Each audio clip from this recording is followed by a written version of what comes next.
Okay, we're live. Hi, this is William Ramsey. Welcome to William Ramsey Investigates. On tonight's show, I have a very special guest, a returning guest. We talked back in 2019 about his book, Hitler's Secret Army, A Hidden History of Spies, Saboteurs, and Traitors in World War II. And that was October 25th, 2019. And he just published a book, published May 2021. The title of that book is The Spy Who Was Left Out in the Cold, The Secret History of Agent Goleniewski. And it's a fascinating book.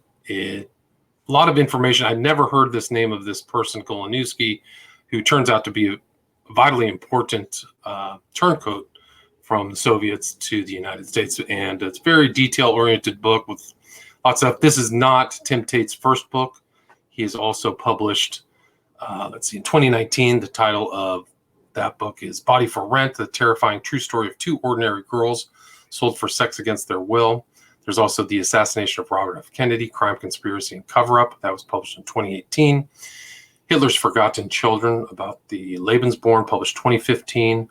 The Yorkshire Ripper, The Secret Murders, published 2015. Another one, Slave Girl Returned to Hell, published 2013. And then Roger Cook's 10 Greatest Con Men, 2008. And the first book that I could see that he published is Children for the Devil, Ritual Abuse and Satanic Crime, published 1991. But Mr. Tate is not only an author, he's also done many documentary films, over 80 or close to 80 documentary films for British and international networks, and has written for national and regional newspapers, and was also associated with a documentary, banned documentary, Conspiracy of Silence, about the Franklin scandal. And there's some harrowing interviews still around the YouTube. It seems to be not so much frequent. Recently, I haven't found many of those, but you might still be able to find those. But today we're going to talk about his recent publication, The Spy Who Was Left Out in the Cold. And Tim Tate's website is timtate.co.uk. So, Mr. Tate, are you there? I am indeed. Awesome. Well, thanks for agreeing to the interview. For people who may not have heard our last interview about Hitler's Secret Army or anything, can you talk about your lengthy CV and what brought you to write this and publish this book, The Spy Who Was Left Out in the Cold? Well, as you say, I'm an old documentary filmmaker. I spent 30-some years making films for all British networks and international networks, including Discovery and A&E, amongst many others. And I've published 18 non-fiction books now, starting back in 1988. And this latest one, The Spy Who Was Left Out in the Cold, is my most recent. That's the UK title. It was published here in Britain at the end of May. A US edition, which is coming out in December this year, has a slightly different title. It's the same book, exactly the same book. It's just got a different title for the American publishers. And that title is Agent Sniper. Sniper was Goleniewski's cover name. Gotcha. And so Sniper, really, that's how this whole story starts, is an unknown person reaches out to the West and says he has information. Can you kind of start how Goleniewski reached out and how that progressed with American intelligence? Sure. Well, in April 1958, so this is pretty much the heart, the deep frozen heart of the Cold War, a written offer arrives at the US Embassy in Switzerland from someone who says, look, I'm an intelligence officer behind the Iron Curtain, doesn't say exactly where, doesn't give his name, but he volunteers to provide information to the United States. He does so with one particular condition. He says, I will only deal with the FBI, because that, of all your agencies, of all your government departments and intelligence agencies, only the FBI has not been penetrated by my colleagues in communist bloc intelligence. And if you accept that, you, America, accept that, then I'll happily supply you with information. Right. And that's kind of, sorry to interrupt, but that was kind of what they were looking for. Intelligence is looking for an agent in place. So he was offering to be in place and send out information. Is that correct? Absolutely. At that point, the United States and its allies in the West were desperately short of good intelligence coming out of Soviet bloc countries, and an agent in place. And that's exactly what this offer was. This man was offering to be an agent in place, was the most valuable offer of all, because it's an intelligence agent working for a foreign spy service who says, I will carry on working for them, but I will secretly feed you information, their most secret information. That's incredibly valuable. Right. So he sets this up, but the Western intelligence isn't entirely honest about his connection with the FBI, right? Absolutely dishonest. Bear in mind, at this point, all they have is a letter, an anonymous letter, which is addressed to Hoover, J. Edgar Hoover, director of the FBI. It doesn't ever get to Hoover. It's intercepted by the CIA. And the CIA, there for the next 3 years, intercepts all the correspondence. It writes back to this mysterious man saying, yes, we'd love to deal with you, but it pretends all the while that it's the FBI. Right. So they're trying to ascertain the value of this person. They've kind of got this stuff, and so they kind of start this whole secret drops, right? So he's starting to provide information. Yeah, I mean, this is the heart of the Cold War. You can't just telephone somebody or send somebody a letter from behind the Iron Curtain because it's simply not safe or physically possible. So the CIA sets up a series of dead drops, which are places where their mysterious benefactor could leave them documents and later microfilms. And that's what he does for the next 33 months. Pretty much every month, long documents, including copies of the most sensitive and valuable Soviet bloc intelligence material, begin arriving in these dead drops and get ferried back to Washington, D.C. And how did they assess this information as it was coming out of the Soviet bloc? Well, initially they were properly suspicious. Is this just too good to be true? But they came pretty much quickly to decide that the information was so good and so reliable that whoever this mysterious agent in place was, and all he would give them was his own self-chosen cover name, Sniper. Whoever Sniper was, he was top grade. He probably, they thought, worked for Polish intelligence, but he clearly worked with the Soviet KGB. And what he was delivering was just the best. It was unprecedented both in its scope and in the detail. He was naming names of agents, Soviet bloc agents, undercover all over Europe and the United States. Right, and you break down these chapters as each one of these names is exposed. It's really remarkable about how vast the spy network of the KGB was and how it had penetrated so many different societies. Yeah, I mean, it's extraordinary when you look at this is just his take alone. But in one sense, it's not that surprising.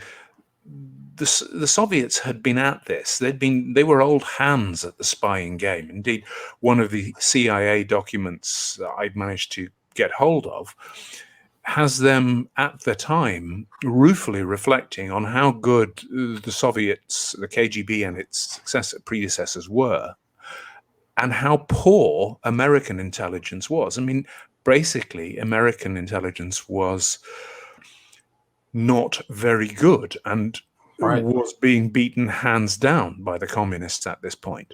Right, and you mentioned, I think it was the Okhrana, so even the Imperial Russian secret police were skilled, so that tradition was much more ingrained in Russia or Soviet Russia than in the U.S., which really didn't have much of a intelligence agency till after World War II.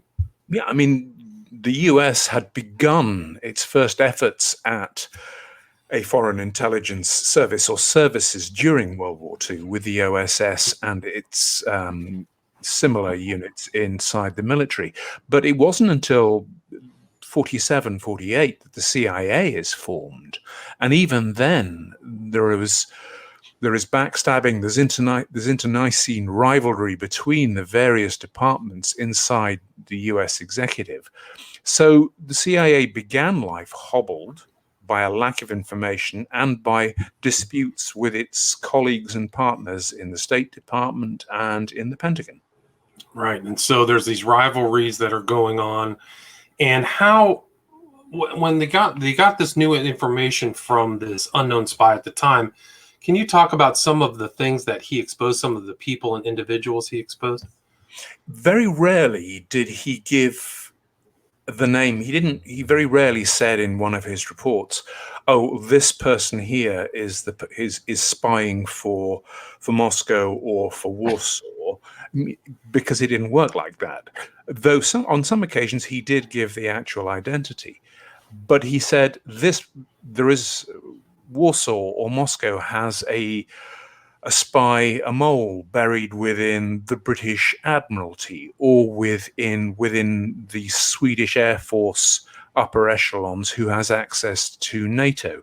And he gave enough details that the CIA was able to farm this out to its associated agencies in the West, and they were able to identify these spies pretty quickly. And what they discovered, to their horror, was that these spies had been at it for years, sometimes in some cases decades, and had been feeding Moscow with some of the West's most devastating secrets. Yeah, it really is remarkable. Can you talk about the Portland spy ring? Sure, the Portland spy ring, which is kind of a long forgotten thing in the UK, was a group of spies who were operating inside the Admiralty. That's kind of our Navy hierarchy here.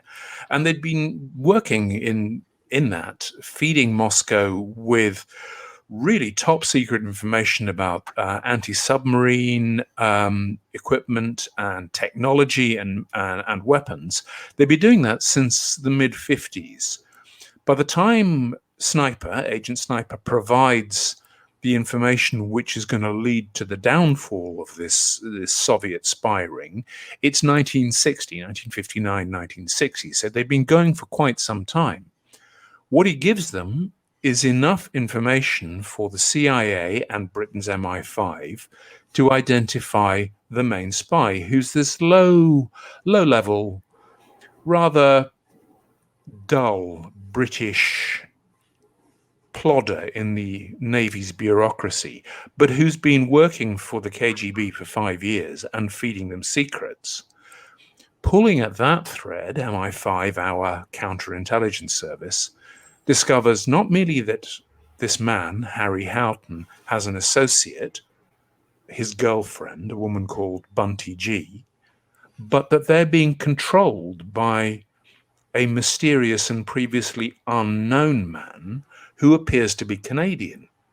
Turns out he wasn't Canadian. Turns out he's a Russian working under deep cover and false identities. That man, who was ostensibly a Canadian called Gordon Lonsdale, was in fact a Soviet KGB officer, long-term KGB officer, called Conan Melody. Not merely was he operating inside London with impunity, but he had two associates who were helping him send back all this material to Moscow. They appeared to be New Zealanders. Turned out they weren't. Turned out they were actually Americans on the run from the FBI for their part in the atom spy ring at the beginning of the 50s. So the one thread which Agent Sniper gives to the CIA and then goes to MI5 leads to the uncovering of a huge and vitally important Soviet bloc spy ring, the Portland Spies. Right. Yeah, it's just incredible. And they were all in deep cover, supposedly British citizens, but really remarkable. And that's just one side of it. It just shows, like, there's this Israeli plant or mole. There's an additional mole in the like MI6, which you already had the Cambridge 5 and Philby. I think Philby was exposed later, but can you talk about George Blake and how he got exposed? Yeah, I mean, for those of your listeners who don't know, MI5 in Britain is our domestic security service, sort of roughly equivalent to the FBI. MI6 is our foreign intelligence service. The Secret Intelligence Service is its formal title, sort of roughly equivalent to the CIA. George Blake was a pretty senior MI6 officer. He'd been turned by Moscow and became a KGB spy for them, undercover inside MI6 in the early 1950s. And he fed back to Moscow some of the West's most important secrets, including, and this is the big one, I suppose, that some of your listeners will have heard of, the Berlin Tunnel. Now, the Berlin Tunnel was what US intelligence and British intelligence dug underneath Berlin to tap into Eastern Bloc telephone and cable traffic. It was a hugely expensive, incredibly secret operation to get at vital intelligence. As it turned out, Blake, who knew about it, betrayed that to Moscow from day one. So all the material which the West thought they'd got from the Berlin Tunnel was utterly valueless. Right, and that was kind of one of the elements or themes in the book, is this idea of disinformation.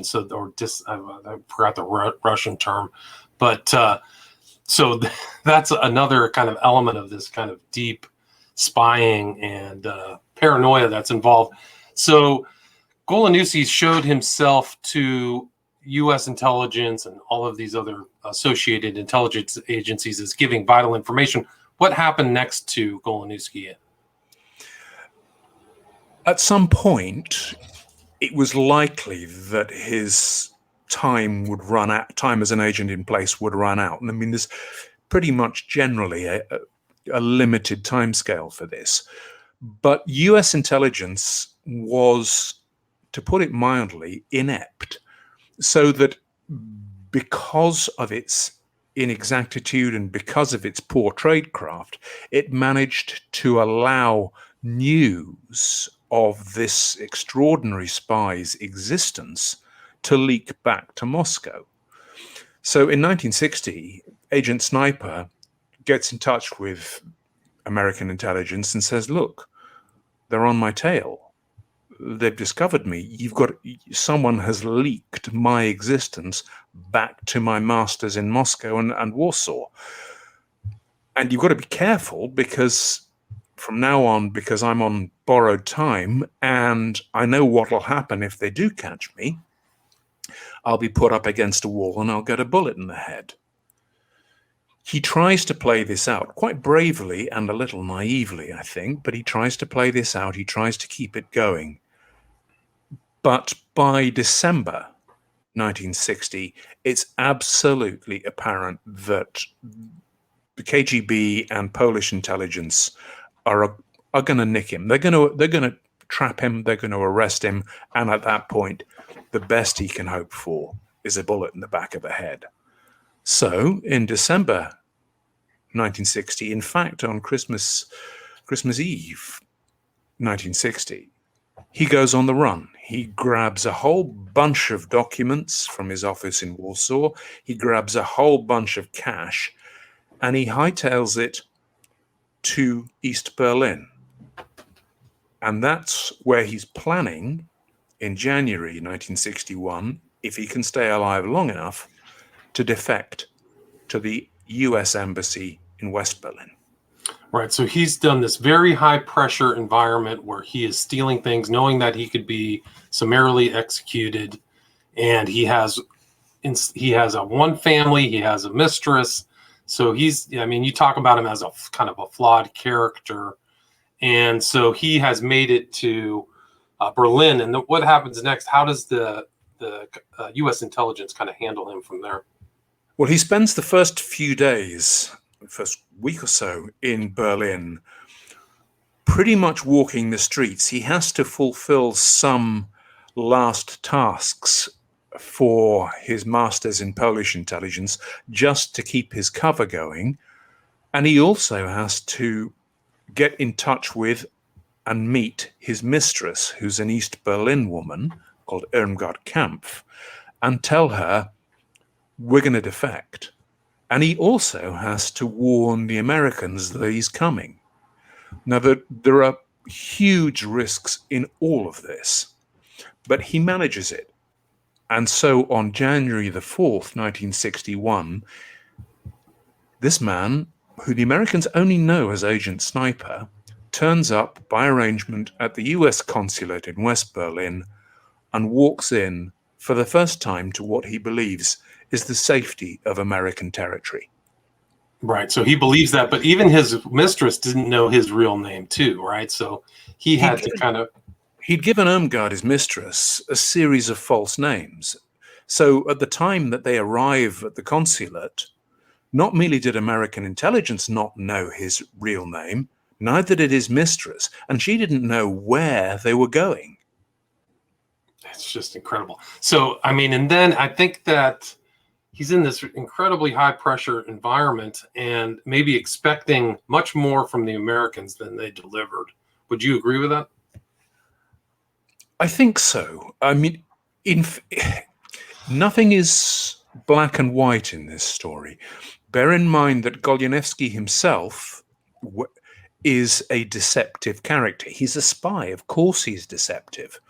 But he found that he wasn't dealing with the FBI, as he'd been promised. He found he was dealing with the CIA. But at that point, it's too late to back out. He can't go back to Poland. If he does, he's going to get shot. So he has to trust the CIA. The agency he knows is penetrated by communist intelligence services. And at that point, he's placing all his hopes and trusts in the CIA and the US government. The US government promises him political asylum, and it gives it to him. It flies him and his mistress, Kampf, to the east coast of the US, puts them up in a safe house in McLean, Virginia, and begins debriefing them. And for the next 2 years, things go pretty well. I mean, you could look at that and you could say, well, the US government is delivering on its promises. For example, it gives him a lot of money. It helps him get his own apartment, 2 apartments, in fact. He moves from one to the other. It promises him a contract of employment. And it sponsors his marriage to his mistress. Bear in mind, he has no documents. He's working under a cover name that the CIA has given him. He's got no paperwork to allow him to marry. So the CIA steps in with the state of Virginia and says, don't you worry about it. We'll vouch for this guy. So he gets married. It's in fact a bigamous marriage, but the CIA, I guess, didn't know about that. At that point, you could say the CIA is living up to its promises. In fact, it also sponsors a private bill, in a private act in Congress to bypass immigration law to get Goleniewski the right to apply for U.S. citizenship. Right. And so in return, it's an individual bill, H.R. 5507, just for him. So it shows his importance. Yeah, I mean, this is what the CIA used to do to get round the requirements of immigration law, which were quite strict when it came to people who'd been working for communist bloc intelligence services. But it sponsors this bill and it begins pushing it through Congress to get Congress to rubber stamp it and to give Goleniewski the right to apply for US citizenship. And on the surface, all of that looks great. Equally, and in return, on the surface, what Goleniewski is giving the US in return is gold dust. I mean, he gives them, by its own assessments, and I got hold of the CIA's own documents on this, he gives them the names and details of 1,693 Soviet bloc intelligence officers, workers, agents.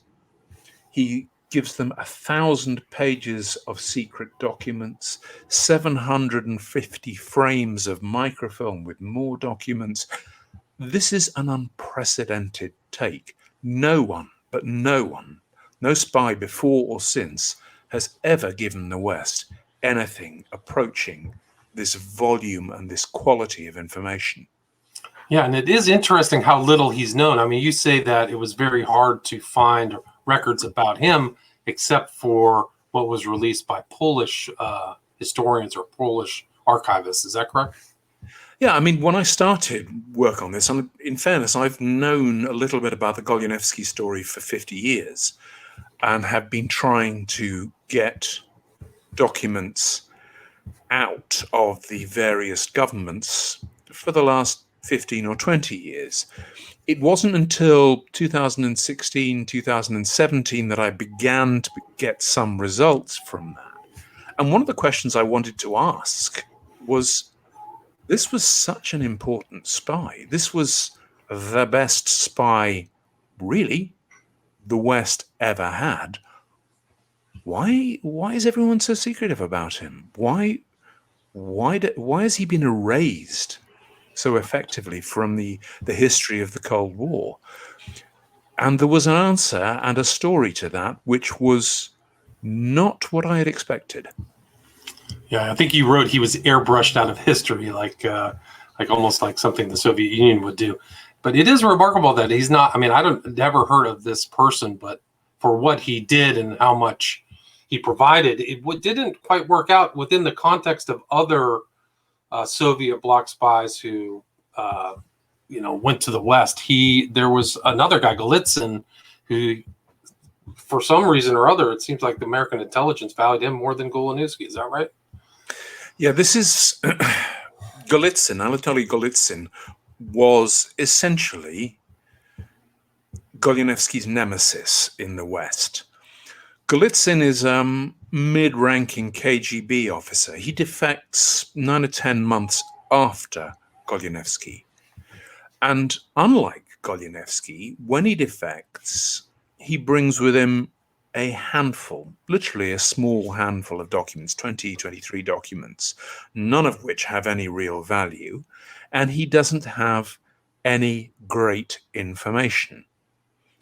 It's not me saying that. That's the CIA who exfiltrated him to the West and ended up lionizing him. That's what they say in their internal reports, which I got hold of. Golitsyn arrives, and he's a prima donna from day one. And he's demanding. And the big demand he makes of the CIA is, I am the only true defector.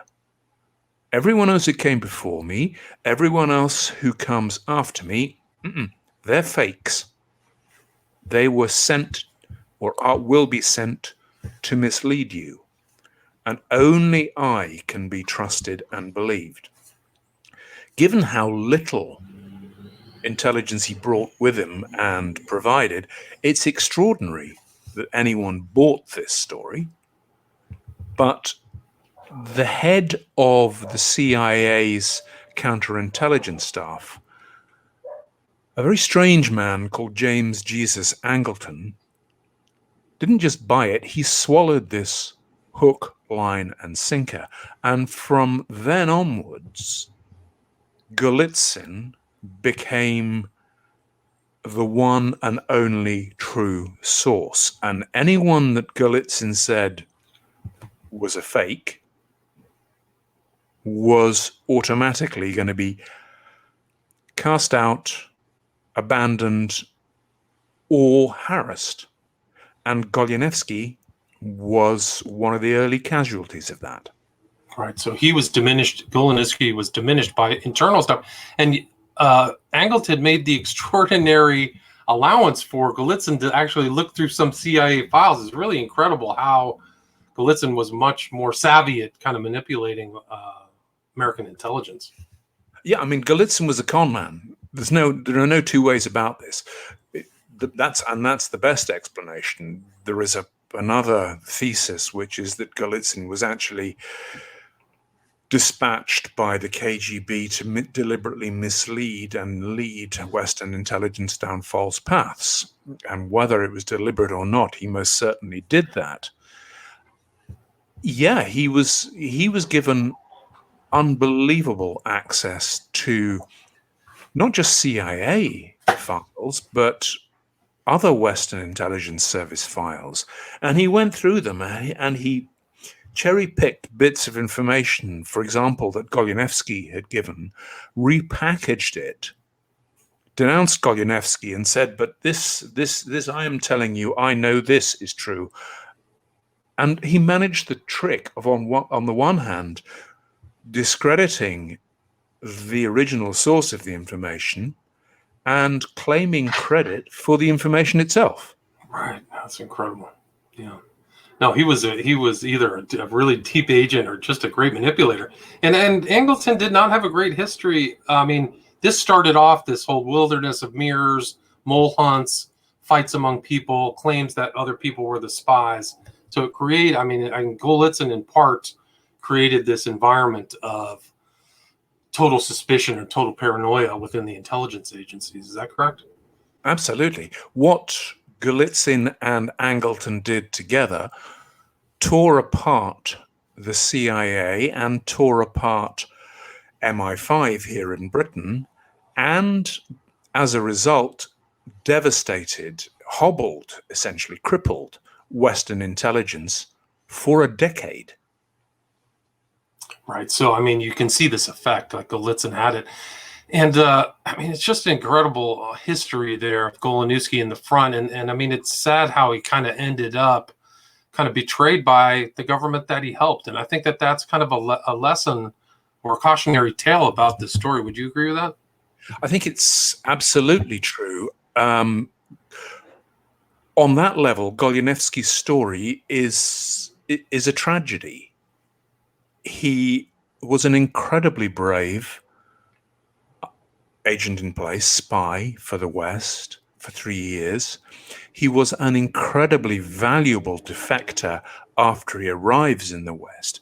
And the list of Soviet bloc spies he exposed is without parallel.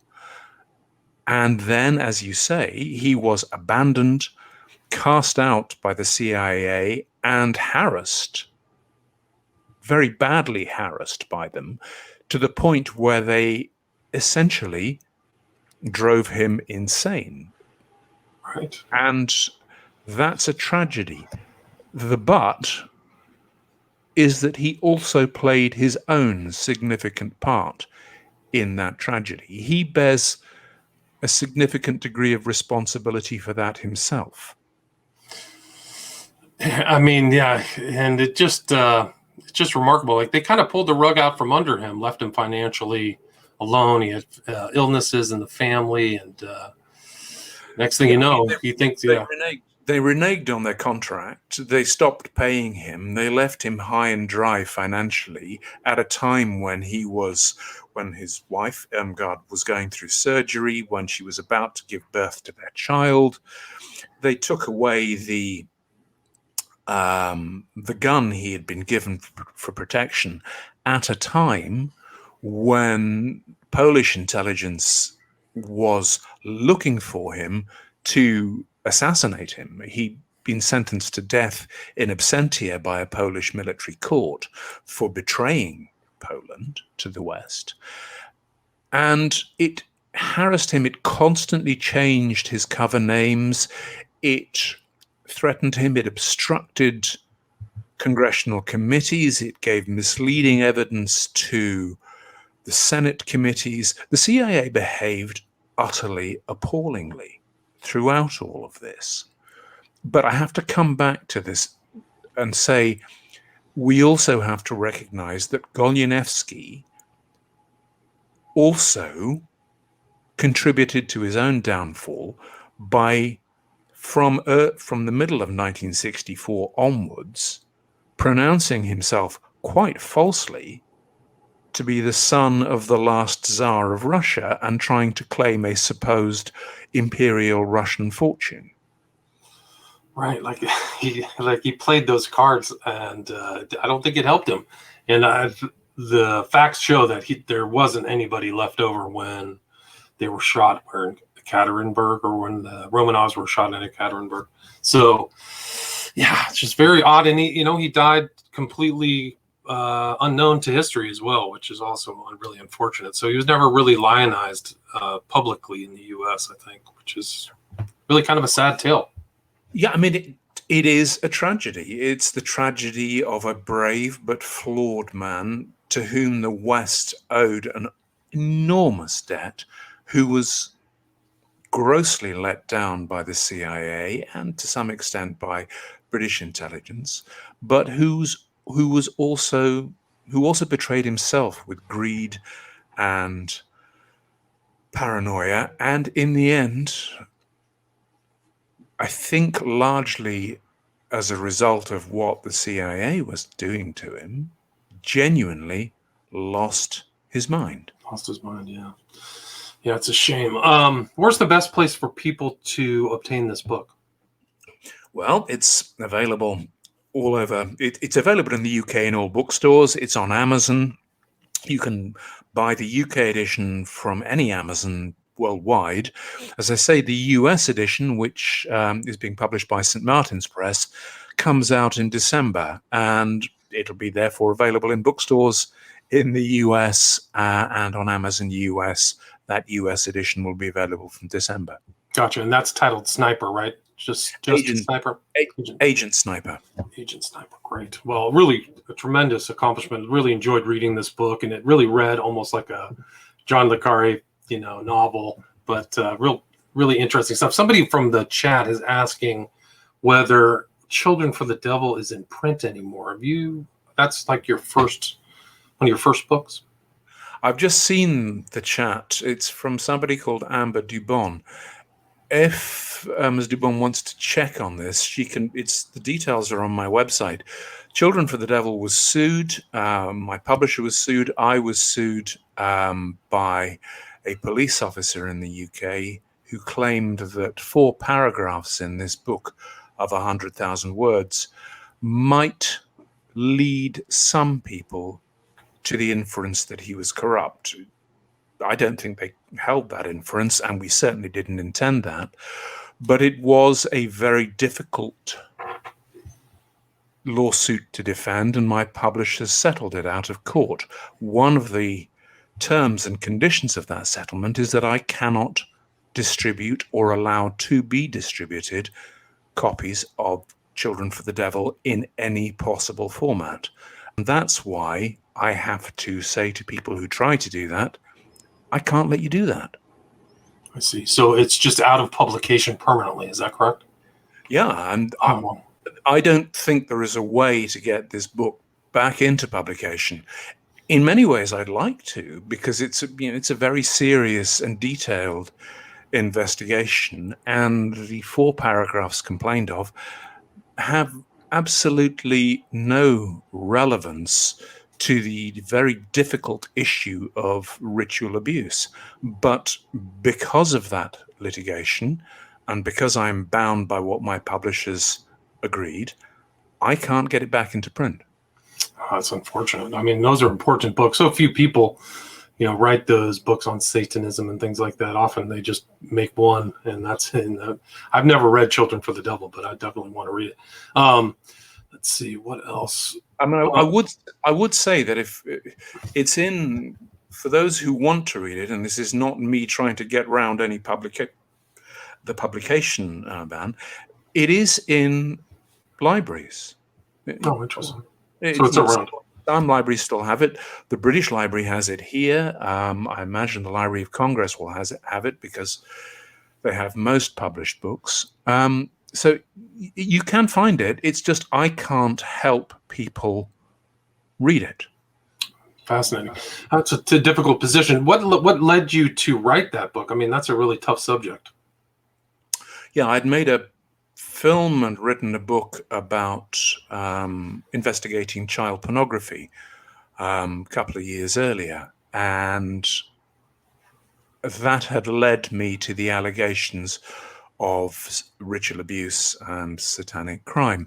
And there were several very large cases, particularly in the UK at the time, that I researched for a film, which I didn't produce and which I don't think was very good.